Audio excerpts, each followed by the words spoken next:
যদি সিপিএম এর প্রাসঙ্গিকতা না থাকে তাহলে আমাদের দেশের ভবিষ্যতের প্রাসঙ্গিকতা কি?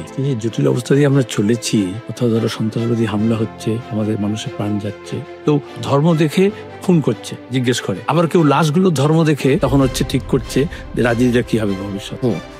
সন্ত্রাসবাদীরা যাতে মাস সাপোর্টটা পায় তার জন্য সে ধর্মের আবরণ করছে, আবার যারা বলছে সন্ত্রাসবাদীর বিরুদ্ধে আপাত দৃষ্টিতে, কিন্তু সেও ধর্মকে আবরণ করছে, ধর্মকে ব্যবহার করে নিয়ে সেও যাতে একটা গণসমর্থন গণভিত্তি বাড়াতে হবে। তাহলে আসলে সাম্প্রদায়িকতারই একটা উগ্র রূপ তো সন্ত্রাসবাদ।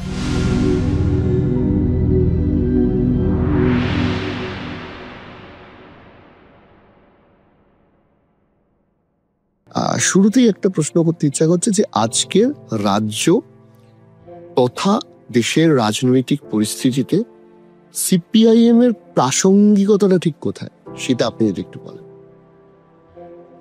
আসলে যদি সিপিএম এর প্রাসঙ্গিকতা না থাকে তাহলে আমাদের দেশের ভবিষ্যতের প্রাসঙ্গিকতা কি?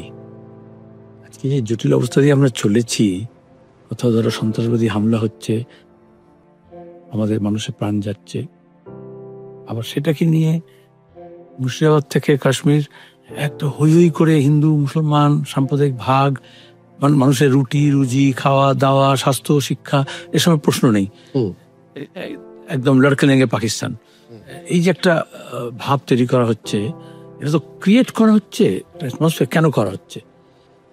এই যে বললে সিপিএম এর প্রাসঙ্গিকতা, সিপিএম এর প্রাসঙ্গিকতা কমানো হয়েছে, বামপন্থীদের বামপন্থার শক্তিটা কমানো হয়েছে বা কমেছে, এবং সেখানে দক্ষিণপন্থার উত্থান হয়েছে। এবার সে বিজেপির নামে আসুক, তৃণমূলের নামে আসুক, কি চরমপন্থীদের নামে আসুক, কি উগ্রপন্থীদের নামে আসুক, কি সন্ত্রাসবাদীর নামে আসুক, তার কাজটা কি? কেউ ধর্ম দেখে খুন করছে জিজ্ঞেস করে, আবার কেউ লাশগুলো ধর্ম দেখে তখন হচ্ছে ঠিক করছে যে রাজনীতিটা কি হবে ভবিষ্যৎ। তো আমাদের তো এটা থেকে পরিত্রাণ কি?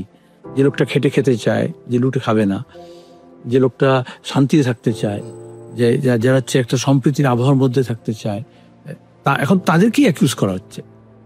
দেখবে তুমি সন্ত্রাসবাদীকে আক্রমণ করছে না, বা মুর্শিদাবাদের প্রশ্নে হিন্দু সাম্প্রদায়িক, মুসলমান সাম্প্রদায়িক, তারা অ্যাটাক নয়, অ্যাটাক হচ্ছে সাধারণ মানুষ, আর তার সঙ্গে হচ্ছে সেকুলার মার্কসিস্ট, আর মাকু বলে, সেকু বলে। তাহলে তার শত্রুটা কে? ওই সন্ত্রাসবাদী কাশ্মীরের সিপিআইএম এর লোকজনকে বেছে বেছে খুন করেছে এবং আক্রমণ করেছে। এখন ইউসুফ তারিগামি হচ্ছে টার্গেট লিস্টের মধ্যে হিট নাম্বার। কেন? যারা মাঝখানে আছে, যারা সিনথেটিক কালচার, মিশ্র সংস্কৃতি, যেটা কাশ্মীরিয়াত বলছি আমরা, বা এখানে আমরা যেটা বলছি রবীন্দ্রনাথের ভাষায় যেটা মিলন ধর্মী সংস্কৃতি, সেটাকে অ্যাটাক করছে। কারণ সেটা দুপক্ষই, যে সন্ত্রাসবাদী হামলা করছে, যে সাম্প্রদায়িকতা করছে। অন্যদিকে দেখবে সন্ত্রাসবাদটা হলো কি করে? কাশ্মীরে ডিসকন্টেন্ট ছিল, তারপর হচ্ছে মিলিটেন্সি ছিল, সেটা বাড়লো, কিন্তু আল কায়দা, আফগানিস্তান, পাকিস্তান, আমেরিকা সবাই মিলে যেটা করলো, এই আফগানিস্তানে সোভিয়েত এবং কমিউনিস্টদের সঙ্গে লড়তে গিয়ে পাকিস্তানে তো তার স্পিল ওভার হলো, এবং পাকিস্তান থেকে এটা কাশ্মীরে স্পিল ওভার হলো। 90-এর দশকে দেখবে ওই সময়টায় যখন আফগানিস্তান এর প্রভাবটা, আল কায়দা, এবং এখানে যেটা কাশ্মীরি মিলিটেন্সি ছিল সেটাকে ইসলামাইজেশন করার চেষ্টা করা হলো, ইসলামিক, তাহলে ধর্মকে আশ্রয় করা হলো যাতে মাসের সাপোর্টটা পায় ধর্মের নাম করে। তাহলে সন্ত্রাসবাদীরা যাতে মাস সাপোর্টটা পায় তার জন্য সে ধর্মের আবরণ করছে, আবার যারা বলছে সন্ত্রাসবাদীর বিরুদ্ধে আপাত দৃষ্টিতে, কিন্তু সেও ধর্মকে আবরণ করছে, ধর্মকে ব্যবহার করে নিয়ে সেও যাতে একটা গণসমর্থন গণভিত্তি বাড়াতে হবে। তাহলে আসলে সাম্প্রদায়িকতারই একটা উগ্র রূপ তো সন্ত্রাসবাদ। তাহলে সেই সন্ত্রাসবাদের মোকাবিলা করতে হলে তো তুমি তো সাম্প্রদায়িকতাকে বাড়িতে লাভ নেই, সে তো আরো সন্ত্রাসী হবে, প্রতিদিন হচ্ছে তাই। 9/11-এর পর থেকে গোটা বিশ্বের সন্ত্রাসবাদ ছড়িয়েছে। আমরা যখন বলেছিলাম যুদ্ধটা সন্ত্রাসবাদ মোকাবিলার রাস্তা নয়, তখনও বলেছিলাম যখন আফগানিস্তানে বোমা হচ্ছে, যখন ইরাকে বোমা হচ্ছে, এবং তার নয়, এটা বোঝা গেছে। এবং এখনো দাঁড়িয়ে আমরা বলছি সে একইভাবে সাম্প্রদায়িকতা হচ্ছে সন্ত্রাসবাদের মোকাবিলার জন্য নয়, বরঞ্চ সন্ত্রাসবাদকে আরো বেশি সাহারা দেওয়ার জন্য, সাহায্য করার জন্য। আর সন্ত্রাসবাদটা হচ্ছে সাম্প্রদায়িকতারই একটা এক্সটেনশন। এবার সংখ্যালঘুদের সাম্প্রদায়িকতা বাড়তে বাড়তে সন্ত্রাসবাদের দিকে যায়, আর সংখ্যা গুরুদের সাম্প্রদায়িকতা সেটা হচ্ছে তখন চলে যায় ফাসিজমের দিকে, কারণ সে রাষ্ট্র ক্ষমতাকে দখল করতে পারে। একটা হচ্ছে নন স্টেট অ্যাক্টরস, তারা পাকিস্তান থেকে তো সাহায্য পাচ্ছে, আর একটা হচ্ছে স্টেট অ্যাক্টরস, এই যখন বলা হচ্ছে টুকরে টুকরে গ্যাং, যাদবপুর, জেএনইউ, বামপন্থী, উমর খালিদ আসলে কি করছে, সেকু মাকু, তাহলে এটা হচ্ছে রাষ্ট্র তার যে মানুষের যে গণতান্ত্রিক অধিকার, মানবাধিকার, ন্যূনতম প্রশ্ন করার অধিকার, এটা কি ভালো কি মন্দ সেটাকে খর্ব করছে। এইখানে সিপিএম এর প্রাসঙ্গিকতা। তাহলে প্রশ্ন তো করতে হয়, প্রশ্ন করতে সাহস লাগে, এবং সেই সাহসটা একজন ইন্ডিভিজুয়ালের থেকে একটা সামগ্রিকভাবে সমবেতভাবে করতে হয়। তাই দক্ষিণপন্থার উত্থানের সঙ্গে সঙ্গে ওরা যখন রাষ্ট্রটাকে গোড়াটাকে দখল করে নিতে চেষ্টা করে, এবং বিরোধী কোনো মত থাকবে না, বিরোধী শূন্য করতে হবে, পঞ্চায়েত থেকে, পুরসভা থেকে, কোঅপারেটিভ থেকে, পশ্চিমবঙ্গে তুমি দেখবে একটা কলেজে, একটা ছাত্র সংসদে, একটা অটো ইউনিয়নে কোনো বিরোধী থাকবে না। এই যে আধিপত্যবাদ, এটা কাউন্টার কে করবে? একজন নিরীহ মানুষ, ছাপোষা মানুষ, যে যার দিন আনি দিন খায়ের অবস্থা, যে হচ্ছে প্রতিদিন, এমনকি সে আইটিতে কাজ করছে, হয়তো সে সারাক্ষণ তার জীবন যুদ্ধে এমনভাবে লিপ্ত আছে, তো তাকে তো একটা যদি সংগঠিত রূপ না দেওয়া হয়, তাহলে বিকল্প কোনো কথা থাকবে না। এবং মানব সভ্যতার ইতিহাস এরকম কখনো হয়নি যেটা একমুখীনতা হবে। তাহলে তো তোমার গিয়ে ধরো ফারাও থেকে যেত, তাহলে তো হিটলারই থেকে যেত, সেটা হয় না। তোমাকে তার কাউন্টার একটা ওয়েট তৈরি করতে হয়। এই অন্য পোলটা কি? দক্ষিণপন্থা উত্থানের সঙ্গে অন্য পোলটা হচ্ছে বামপন্থা। আবার বামপন্থা নিজে বলবে না, তা একটা বামপন্থার জন্য যে একটা নিউক্লিয়াস কাজ করবে, সেটা হচ্ছে কমিউনিস্ট, সেটা হচ্ছে বামপন্থী। এখন মে মাসে আমি তোমার সঙ্গে এই পডকাস্টে বসেছি, তো ফাঁসিবাদে যখন উত্থান হলো, হিটলার যখন পৃথিবী নিয়ে একটা ফুটবল নিয়ে খেলার মতো চেষ্টা করছে, তখন তো এই কমিউনিস্ট, এই সোভিয়েত, এই লাল ফৌজ সে ফাঁসিবাদের মোকাবিলা করলো, প্রাণ দিয়ে করলো, 2 লক্ষ মানুষের প্রাণ গেল, 2 মিলিয়নের। কিন্তু স্যার, আমি এটা তো গেল আইডিয়ালিজমের একটা পার্ট বা আদর্শবাদিতার পার্ট। আমি জিজ্ঞাসা করছি যে ধরুন বর্তমান যে রাজনৈতিক পরিস্থিতি রয়েছে, দেখা যাচ্ছে যে বিভিন্ন মাল্টিপল পার্টির মাধ্যমে যারা মূলত ক্ষমতায় আছে, সেখানে একটা সামাজিক পোলারাইজেশন হয়ে যাচ্ছে। তো সেইটা সিপিএম পার্টি কিভাবে আটকাবার চেষ্টা করছে? এটা দেখো, এই সামাজিক যে পোলারাইজেশন হচ্ছে, আসলে এটা তো একটা পলিটিক্যাল প্রজেক্ট হিসেবে কাজ করা হচ্ছে। এটা এমন তো নয় সমাজ নিয়ে তুই একজন ইন্টারপার্সোনাল একজন মানুষ আর একজন মানুষের সঙ্গে কথা বলে, দেখা করে, বন্ধুত্ব করে, একসঙ্গে যায়, সিনেমা দেখে, খায়, গল্প করে, কাজ করে, সেখানে কিন্তু তার পারফেক্ট রিলেশন। তার মধ্যে কিছু খুনসুরি থাকতে পারে, কিছু রেশারি থাকতে পারে, কিছু প্রীতি থাকতে পারে, কিন্তু সেটা ধর্মের ভিত্তিতে বা ভাষার ভিত্তিতে সেটা হয় না। তাহলে তো গোটা বিশ্বে এখন এই যে গ্লোবালাইজেশনের যুগে বিভিন্ন দেশের মানুষ একটা সংস্থায় কাজ করছে, তাহলে এটা হচ্ছে একটা স্পিরিট অফ কোঅপারেশন, কম্পিটিশন থাকলেও। আবার উল্টো দিকে হচ্ছে না, কে কি খায়, কে কি পড়ে, কি আদারিং করা আর কি, আমার মতো নয়, পিপল নট লাইক আস, এটা হচ্ছে বিভাজন। তাহলে এখন দেশের ইন্টিগ্রেশন দরকার মানুষের, না সেগ্রিগেশন দরকার? তাহলে সামাজিকভাবে যেটা হচ্ছে সেগ্রিগেট করা হচ্ছে। কমিউনিস্টরা বা বামপন্থীরা কি বলছে? ইন্টিগ্রেট করো। তাহলে দেশের শক্তি বলো, সমাজের শক্তি বলো, কিসের মধ্যে থাকবে? ইন্টিগ্রেশনে না সেগ্রিগেশনে? গোটা বিশ্বের মানুষ বিজ্ঞানে, প্রযুক্তিতে, মহাকাশে পাতাল খুঁড়ে যাচ্ছে, বিজ্ঞান প্রযুক্তিকে ব্যবহার করে এগোনোর চেষ্টা করছে। এটা হচ্ছে কারণ মাল্টি ডিসিপ্লিনারি যা কাজ হচ্ছে বিজ্ঞানের, প্রযুক্তিতে, তার একটা সমবেত একটা প্রয়াস হচ্ছে।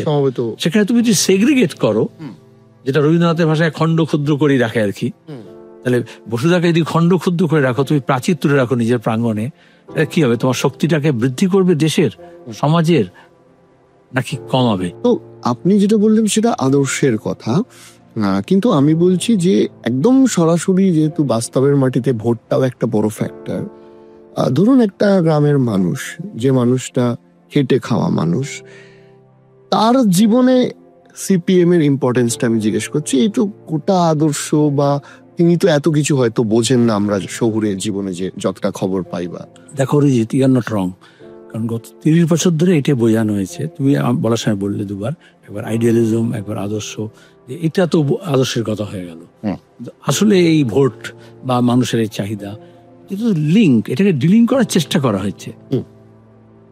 আদর্শ না থাকলে, তোমার যদি লক্ষ্য না থাকে, তুমি যে এগোবে, কোন একটা স্থির একটা লক্ষ্য থাকবে, ঠিকানা জানা থাকে। আমি তোমার এখানে এলাম, আমার ঠিকানা জানা ছিল, আমি এলাম, হয়তো এদিক ওদিক যেতে পারি, কিন্তু আবার আমাকে ঠিক জায়গায় নিয়ে আসতে হবে।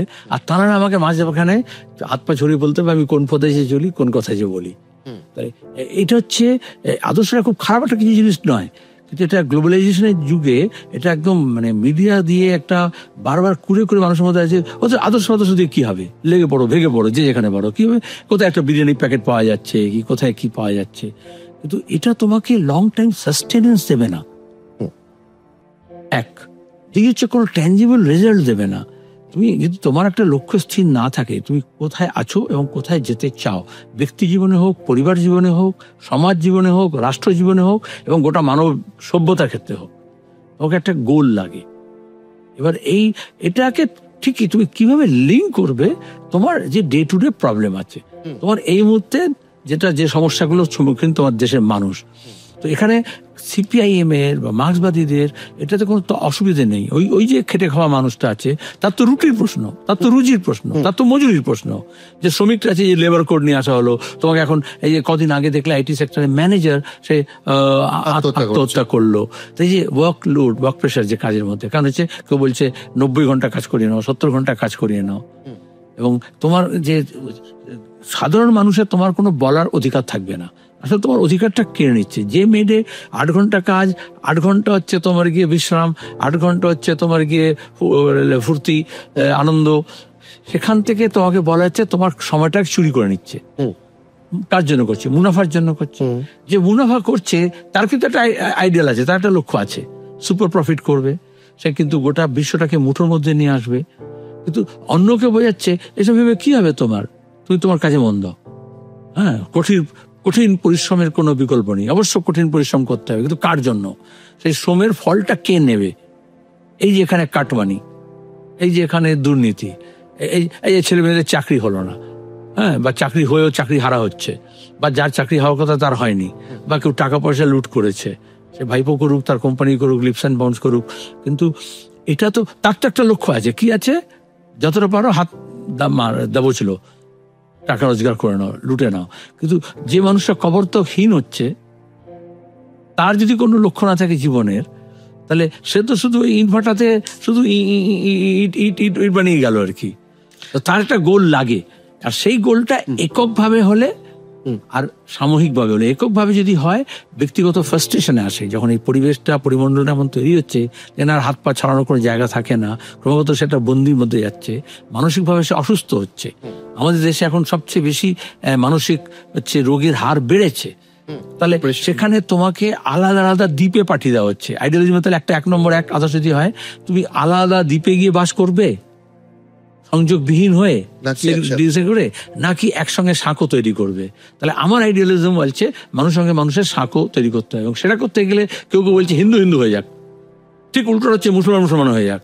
একজন বলছে গর্ভ সে কম হিন্দু, RSS 30 বছর ধরে বলে এসছে গোটা দেশ উত্তর ভারতে, তাতে লাভটা কি হয়েছে? বিজ্ঞানে, প্রযুক্তিতে, শিক্ষায়, সংস্কৃতিতে কোথায় আমরা এগিয়েছি? ভব্য মন্দির তৈরি হয়েছে। আমাদের এখানে বলছে, মমতা বলছে আমি হিন্দু, দেখবে মুর্শিদাবাদে গিয়ে বলছে আমি হিন্দু, বিধানসভায় গিয়ে বলছে আমি হিন্দু। তার মানে ওই RSS যে স্লোগানটা ছিল গর্ভ সে কম হিন্দু হ্যাঁ, আবার ঠিকই মুসলিম ফান্ডামেন্টাল কিন্তু এটাই বলে ফকর সে কম মুসলমান হ্যাঁ। তাহলে তোমার ধর্মটাকে তোমার রিস্ট ব্যান্ডে, তোমার কলারে, তোমার কপালে, তোমার মাথায় তুমি ঘোষণা করছো। আচ্ছা, আগে তো ধর্ম ছিল, এখন কেন ঘোষণা করছো না তোমার ধর্ম খাতরে মে হ্যাঁ, সংকটে? তাহলে আমার আইডিওলজি বলছে আসলে ধর্মটা সংকটে নয়, ধর্মের সংকট তৈরি করা হচ্ছে কারণ ধর্মকে রাজনীতিতে ব্যবহার করা হচ্ছে। সংকটটা হচ্ছে তোমার রুজির, খাদ্যের, পোশাকের, খাবারের, বাসস্থানের, আবাস দুর্নীতি করে ফাঁক করে দিচ্ছে, কিন্তু বলছে আমি তোমার ভব্য মন্দির তৈরি করে দিয়েছি। যে মানুষরা মাথা গোঁজার ঠাঁই পায়নি এই শীতে বা বর্ষাতে, তার কাছে কোনটা প্রয়োজন? এবার এটা হচ্ছে এই ডিলিংটা করে দেয়, মিডিয়াকে ব্যবহার করে নিয়ে হোক, বিজ্ঞান প্রযুক্তিকে ব্যবহার করে নিয়ে হোক, এমন করা হয় যে অনেক সহ্য করেছি, খাই না খাই কিন্তু দেখে নেবো। কদিন আগে বাংলাদেশকে দেখে নেবো বলছিলাম, এখন পাকিস্তানকে দেখে নেবো বলছি।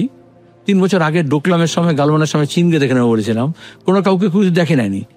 এর মধ্যে আদানি বেড়ে গেছে, আম্বানি বেড়ে গেছে, শ্রমিকের, কৃষকের, ক্ষেত মজুরের, বেকার যুবর, ছাত্রের ক্রমাগত তার অধিকারটা কমে যাচ্ছে, স্কুল বন্ধ হয়ে যাচ্ছে, কলেজ বন্ধ হয়ে যাচ্ছে, ফিস বেড়ে যাচ্ছে, ড্রপ আউটস বাড়ছে। কিন্তু তোমাকে নিরন্তর বলে যাচ্ছে যে আমি এবার চীনকে একদম দেখে নেবো, অনেক বরদাস্ত করেছি।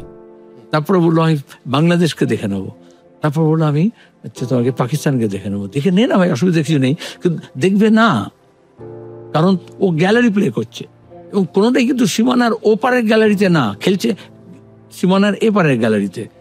কিন্তু দেখাচ্ছে कहीं पे निगाहें कहीं पे इशारा।